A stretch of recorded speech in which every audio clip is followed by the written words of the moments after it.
Hi, my name is Sarah Jeremiah, now Wilson, of Wisdom for Women Only and the Born Again Bride YouTube channel. This is going to be a message that's going to be kind of tough for me to do and tough for the ladies to hear it. It's going to be about not being selfish, choosing to do right, following the Bible, and being wise. And I'm going to be pretty blunt in a lot of what I have to say, so I hope that doesn't offend anybody. I don't want to offend anybody, but it's just some information I think that will be useful to us. All right, so as women, we have to be careful not to be selfish. As Christians, we need to be careful not to be selfish. Self is the first thing Christ is asking us to crucify. Matthew 16, he's kind of telling us how to follow him. There's only one way. It's narrow. Narrow meaning not easy, not fun, not a cakewalk, but a cross. Matthew 16:24-27. Then said Yeshua unto his disciples, if anyone will come after me, let him deny himself. So that's what we're supposed to do with self, deny. And take up his cross and follow me. So self doesn't have a part in this walk. It's all about Christ and following him. We've denied self. We choose our master. You choose you this day whom you will serve. And Joshua, back in the Old Testament, he said, I'm going to choose the Lord. Well, let's do that also. Let's not choose us. Let's choose him. For whosoever will save his life shall lose it, and whosoever will lose his life for my sake shall find it. So it's about losing our lives. We're not allowed to keep who we were and everything hunky-dory the way we used to like it. All that old life, the old man, has to go. We have to walk in the new life and the new man. We keep getting these power surges, so I'm going to have to turn off the alarm soon. All right, so let me come back and, well, I'll see how long this can go.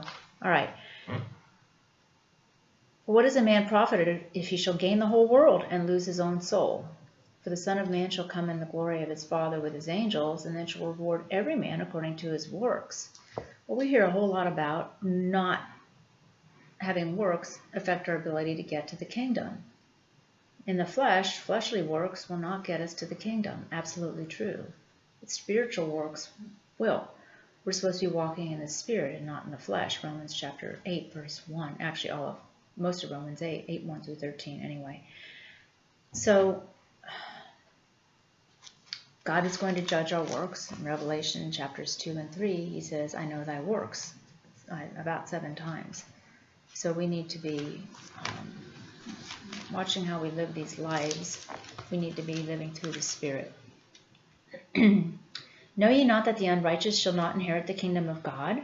Be not deceived, neither fornicators, nor adulterers, nor idolaters, nor effeminate, nor covetous, nor thieves, or drunkards, etc., will inherit the kingdom of God.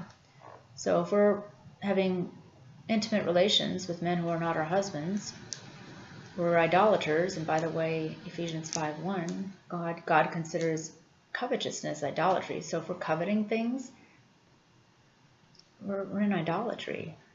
If we're stealing things, anything, we're not going to inherit the kingdom of God. So these are things that are going to affect us, even people who have said the sinner's prayer and call ourselves born again or Bible-believing or evangelical Christians. I don't think we're learning a whole lot of this in our churches, so we need to be in the Bibles ourselves to find out what the truth is. I remember reading my Bible when I was a baby Christian. I was reading it over and over again. Didn't understand most of it, of course, but I'm like seeing this trend, this emphasis on holiness. I'm like, I'm not hearing any of that in the church.